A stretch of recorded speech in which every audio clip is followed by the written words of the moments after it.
the first AFL-NFL World Championship Game in professional American football, known retroactively as Super Bowl I and referred to in some contemporaneous reports, including the game's radio broadcast, as the Super Bowl, was played on January 15, 1967 at the Los Angeles Memorial Coliseum in Los Angeles, California. The National Football League champion Green Bay Packers defeated the American Football League champion Kansas City Chiefs by the score of 35-10. Coming into this game, considerable animosity remained between the AFL and NFL. Thus, the teams representing the two rival leagues felt pressure to win. The Chiefs posted an 1 February 11 record during the 1966 AFL season and defeated the Buffalo Bills 31-7 in the 1966 AFL Championship Game. The Packers finished the 1966 NFL season at 12-2 and defeated the Dallas Cowboys 34-27 in the 1966 NFL Championship Game. Still, many sports writers and fans believe any team in the older NFL was vastly superior to any club in the upstart AFL, so expected Green Bay would blow out Kansas City. The first half of Super Bowl I was competitive, as the Chiefs outgained the Packers in total yards, 181-164, to come within 14-10 at halftime. Early in the third quarter, Green Bay safety Willie Wood intercepted a pass and returned it 50 yards to the 5-yard line. The turnover sparked the Packers to score 21 unanswered points in the second half. Green Bay quarterback Bart Starr, who completed 16 of 23 passes for 250 yards and 2 touchdowns, with 1 interception, was named MVP. It is the only Super Bowl to have been simulcast in the United States by 2 networks. NBC had the rights to nationally televise AFL games, while CBS held the rights to broadcast NFL games. Both networks were allowed to televise the game. The first Super Bowl's entertainment largely consisted of college bands, instead of featuring popular singers and musicians as in more recent Super Bowls. Background: origins: when the NFL began its 40th season in 1960, it had a new and unwanted rival, the American Football League. The NFL had successfully fended off several other rival leagues in the past, and so the older league initially ignored the new upstart and its 8 teams, figuring it would be made up of nothing but NFL rejects, and that fans were unlikely to prefer it to the NFL. But unlike the NFL's prior arrivals, the AFL survived and prospered, in part by signing NFL rejects who turned out to be highly talented players the older league had badly misjudged. Soon the NFL and AFL found themselves locked in a massive bidding war for the top free agents and prospects coming out of college. Originally, there was a tacit agreement between the two not to raid each other by signing players who were already under contract with a team from an opposing league. This policy broke down in early 1966 when the NFL's New York Giants signed Pete Gogolak, a place kicker who was under contract with the AFL's Buffalo Bills. The AFL owners considered this an act of war and immediately struck back, signing several contracted NFL players, including 8 of the top quarterbacks. Eventually the NFL had enough and started negotiations with the AFL in an attempt to resolve the issue. As a result of the negotiations, the leagues signed a merger agreement on June 9, 1966.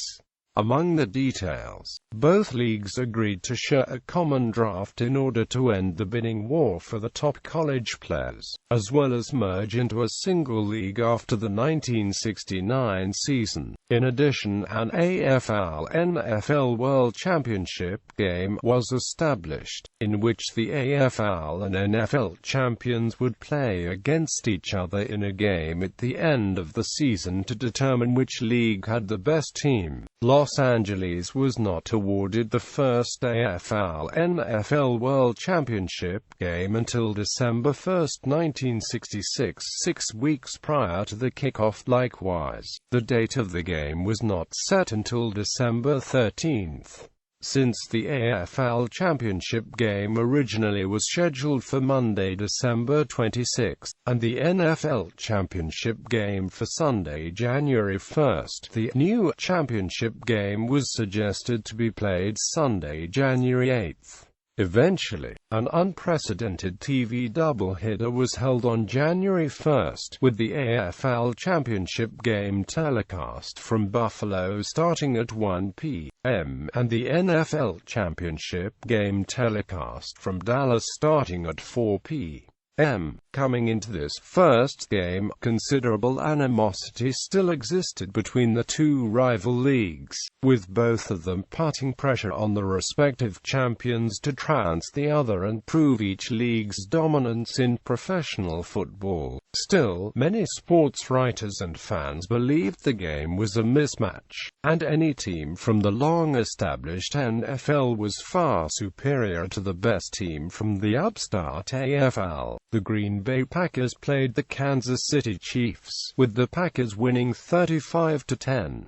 Kansas City Chiefs. The Chiefs entered the game after recording in the 1st of February 11 mark during the regular season. In the AFL Championship Game, they beat the Buffalo Bills 31-7. Kansas City's high-power defense led the AFL in points scored and total rushing yards. A trio of running backs, Mike Garrett, Bert Cohn, and Curtis McClinton, all ranked among the top 10 rushes in the AFL. Quarterback Len Dawson was the top-rated passer in the AFL, completing 159 of 284 of his passes for 2,527 yards and 26 touchdowns. Wide receiver Otis Taylor provided the team with a great deep threat by recording 58 receptions of 1,297 yards and 8 touchdowns. Receiver Chris Burford added 58 receptions for 758 yards and 8 touchdowns, and tight end Fred Arbanes,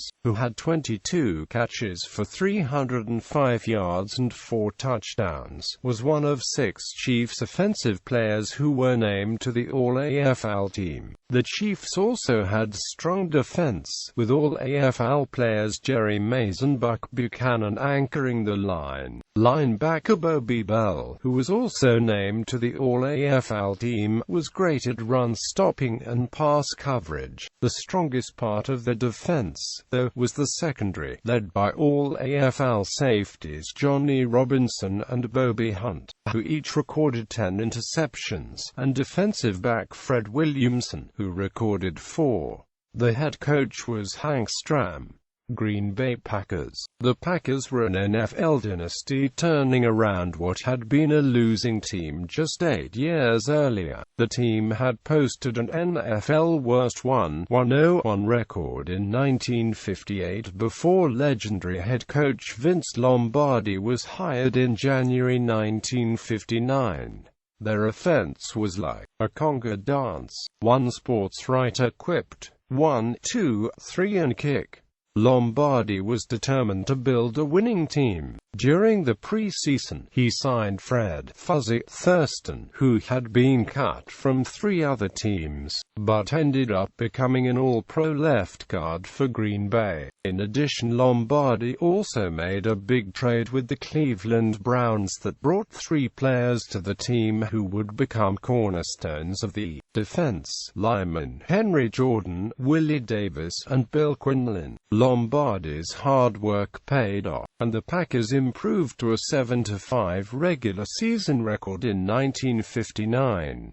They surprised the league during the following year by making it all the way to the 1960 NFL Championship Game. Although the Packers lost 17-13 to the Philadelphia Eagles, they had sent a clear message that they were no longer losers. Green Bay went on to win NFL championships in 1961, 1962, 1965, and 1966. Packers veteran quarterback Bart Starr was the top-rated quarterback in the NFL for 1966, and won the NFL Most Valuable Player award, completing 156 of 251 passes for 2,257 yards, 14 touchdowns, and only 3 interceptions. His top targets were wide receivers Boyd Dowler and Carroll Dale, who combined for 63 receptions for 1,336 yards. Fullback Jim Taylor was the team's top rusher with 705 yards and caught 41 passes for 331 yards. The team's starting halfback, Paul Hornung, was injured early in the season, but running back Elijah Pitts, a replacement, gained 857 all-purpose yards. The Packers' offensive line was also a big reason for the team's success, led by all-pro guards Jerry Kramer and Fuzzy Thurston, and tackle Forrest Gregg. Green Bay also had an excellent defense that displayed the talent in the NFL Championship Game, stopping the Dallas Cowboys on 4 consecutive plays starting from the Packers' 2-yard line on the final drive to win the game. Lionel Aldridge had replaced Quinlan, but Jordan and Davis still anchored the defensive line. Linebacker Ray Nitschke excelled at run stopping and pass coverage, while the secondary was led by defensive backs Herb Adderley and Willie Wood. Wood was another example of how Lombardi found talent in players that nobody else could see. Wood had been a quarterback in college and was not drafted by an NFL team. When Wood joined the Packers in 1960, he was converted to a free safety, and went on to make the All-Pro team 9 times in his 12-year career. Super Bowl pre-game news and notes. Many people considered it fitting that the Chiefs and the Packers would be the teams to play in the first ever AFL-NFL World Championship Game. Kansas City owner Lamar Hunt had founded the AFL, while Green Bay was widely considered one of the better teams in NFL history. Lombardi was under intense pressure from the entire NFL to make sure the Packers not only won the game, but preferably won big to demonstrate the superiority of the NFL. CBS announcer Frank Gifford, who interviewed Lombardi prior to the game, said Lombardi was so nervous. He held onto my arm and he was shaking like a leaf. It was incredible. The Chiefs saw this game as an opportunity to show they were good enough to play against any NFL team. One player who was really looking forward to competing in this game was Len Dawson, who had spent 3 years as a backup in the NFL before joining the Chiefs. However, the Chiefs were also nervous. Linebacker E.J. Holub said the Chiefs were scared to death. Guys in the tunnel were throwing up. In the week prior to the game, Chiefs cornerback Fred "the Hammer" Williamson garnered considerable publicity by boasting he would use his hammer for arm blows to the head to destroy the Packers receivers, stating, "2 hammers to Dowler, 1 to Dale should be enough." His prediction turned out to be partially correct as Dowler was knocked out of the game early in the first quarter. However, Williamson himself was knocked out cold and carried off the field on a stretcher near the end of the game. The two teams played with the respective footballs from each league. The Chiefs used the AFL ball, the slightly narrower and longer J5E by Spalding, and the Packers played with the NFL ball, the Duke by Wilson. The AFL's two-point conversion rule was not in force. The NFL added the two-point conversion in 1994, and it was first used in the Super Bowl that Same season. Super Bowl 29 in January 1995. This is also the only Super Bowl where the numeric yard markers were 5 yards apart, rather than 10 as is customary today. Weather. The game was played in an outdoor stadium.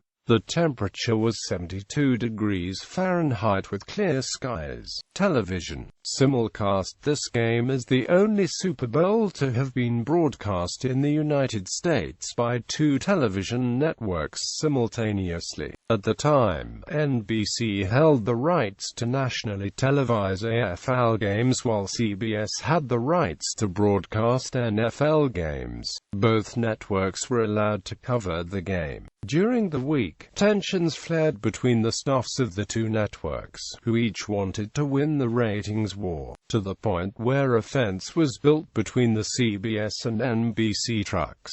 Each network used its own announcers. Ray Scott, Jack Whitaker and Frank Gifford provided commentary on CBS, while Kurt Gowdy and Paul Christman were on NBC. While Rizal allowed NBC to telecast the game, he decreed it would not be able to use its cameramen and technical personnel, instead forcing it to use the feed provided by CBS, since the Coliseum was home to the NFL's Rams.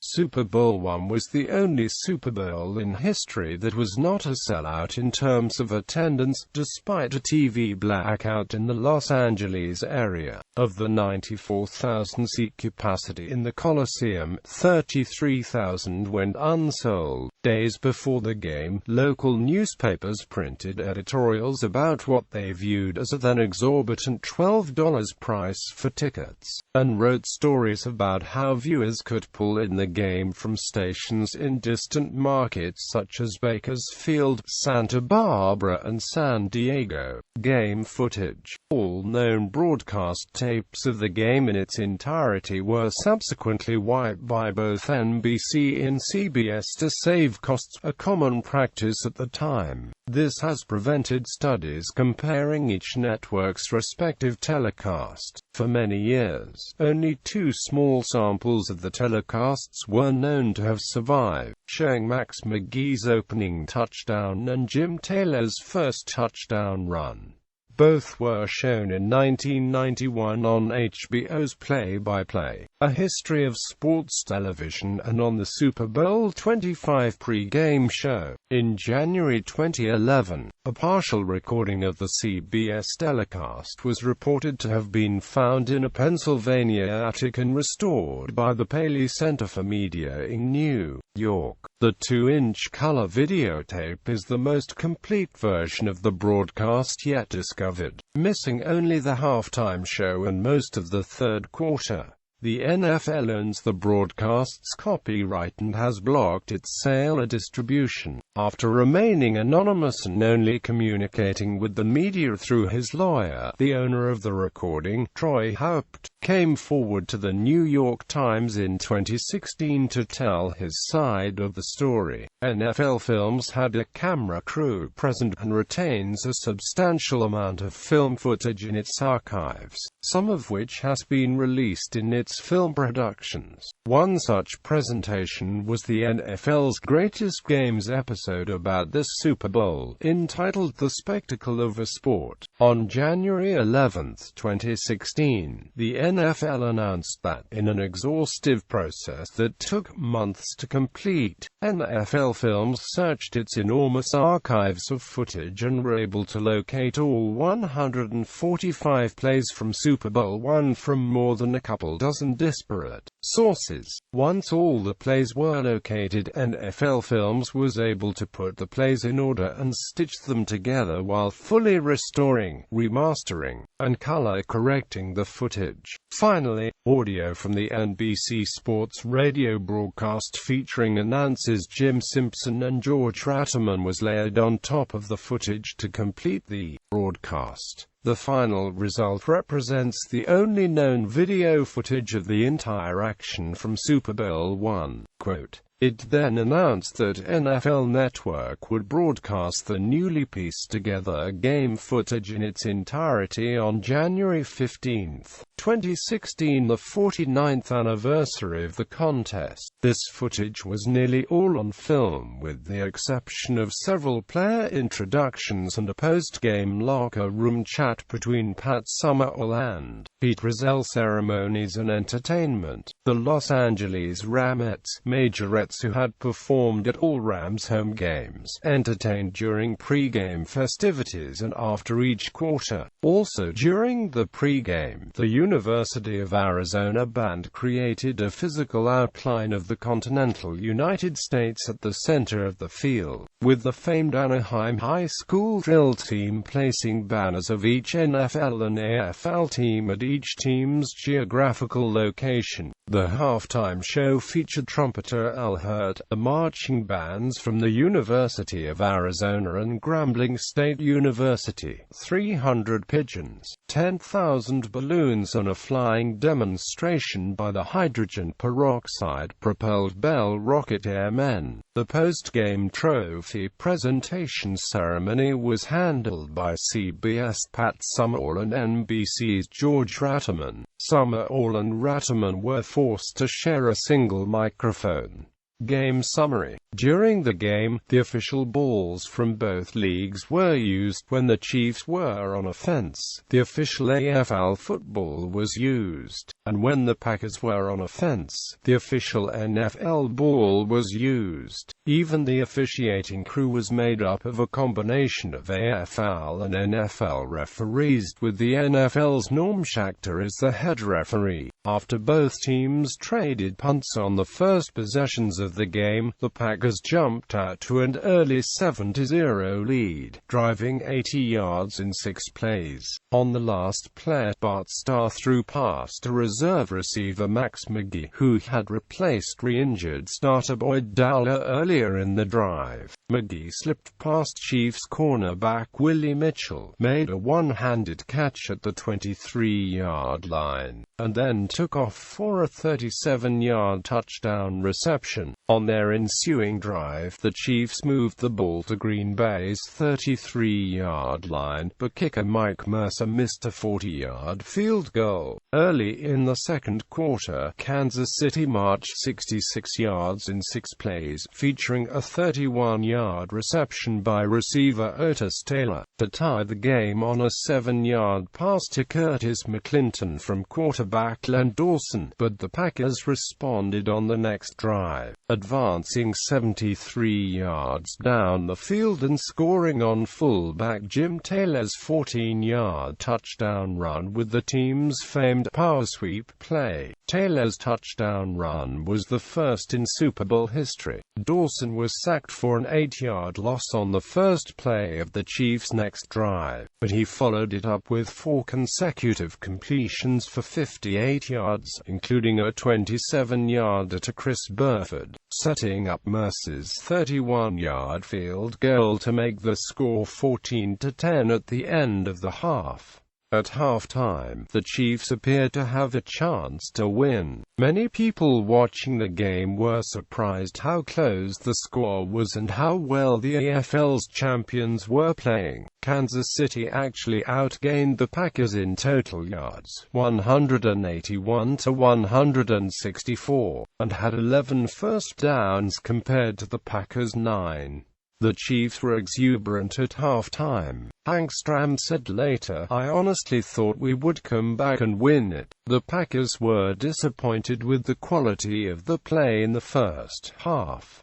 The coach was concerned, said defensive end Willie Davis later. Lombardi told them the game plan was sound, but that they had to tweak some things and execute better. On the first drive of the second half, the Chiefs advanced to their own 49-yard line, but on a third down pass play, a heavy blitz by linebackers Dave Robinson and Leroy Caffey rushed Dawson's throw, and the ball was intercepted by Willie Wood, who then returned it 50 yards to Kansas City's 5-yard line, the biggest play of the game. wrote Star later. On the first play after the turnover, running back Elijah Pitts scored on a 5-yard touchdown run to give the Packers a 21-10 lead. Stram agreed that it was the critical point of the game. The Packers' defense then dominated the Chiefs' offense for the rest of the game, only allowing them to cross midfield once, and for just one play. The Chiefs were forced to deviate from the game plan, and that hurt them. The Kansas City offense totaled only 12 yards in the third quarter, and Dawson was held to 5 of 12 second-half pass completions for 59 yards. Meanwhile,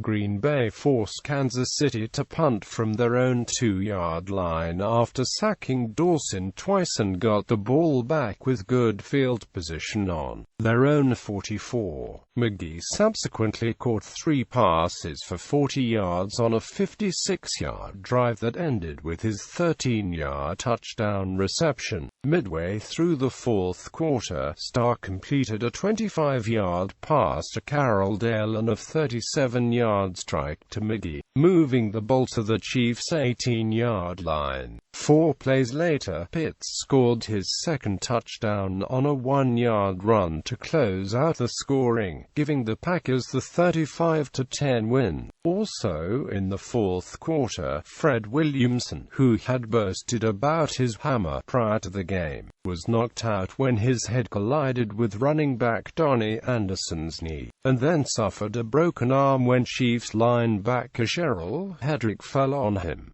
Williamson had 3 tackles for the game. Hornung was the only Packer not to see any action. Lombardi had asked him in the fourth quarter if he wanted to go in, but Hornung declined, not wanting to aggravate a pinched nerve in his neck. McGee, who caught only 4 passes for 91 yards and 1 touchdown during the season, finished Super Bowl I with 7 receptions for 138 yards and 2 touchdowns. After the game was over, a reporter asked Vince Lombardi about if he thought Kansas City was a good team. Lombardi responded that he did not think Kansas City was good enough to play in the NFL, comparing them to NFL Championship Game loser Dallas. The Green Bay Packers were each paid a salary of $15,000 as the winning team. The Chiefs were paid $7,500 each. Box score final statistics. Source: NFL.com Super Bowl I statistical comparison note. According to NBC radio announcer Jim Simpson's report at halftime of the game, Kansas City led 11-9 in first downs at halftime, 181-164 in total yards, and 142-113 in passing yards. Bart Starr completed 8 of 13 with no interceptions, while Len Dawson was 11 of 15 with no interceptions. Green Bay led 14-10 at halftime. Green Bay had the ball 5 times, although only for a minute or so on the last possession. They punted on the first possession, scored a touchdown on the second, punted on the third, scored a touchdown on the fourth, and had the ball when the half ended on the fifth. Kansas City had the ball 4 times, punting on the first possession, driving to a missed field goal on the second possession, scoring a touchdown on the third, and kicking a field goal on the fourth. This means, in the second half, Green Bay led 12-6 in first downs, 197-58 in total yards, 115-25 in passing yards, and 82-33 in rushing yards. Starr and his late-game replacement, Zeke Bratkowski, were 8-for-11 with 1 interception. Dawson and his late-game replacement, Pete Beathard, were just 6-for-17, also with 1 interception. Each team had the ball 7 times in the second half, although Green Bay's first possession was just 1 play and the 7th possession was abbreviated because the game ended. Green Bay scored a touchdown on the first possession, punted on the second, scored a touchdown on the third,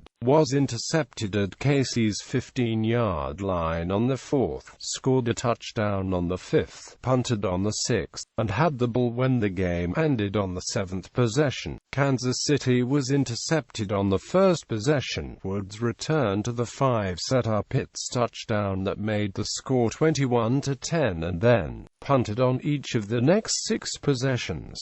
Individual leaders 1 completions, attempt 2 carries 3 long and 4 receptions. Starting lineups. Source: Hall of Fame officials. Referee: Norm Schachter. Umpire: George Young. Headlines: Min, Bernie Ullman. Line judge: Al Sabato. Field judge: Mike Lizetsky.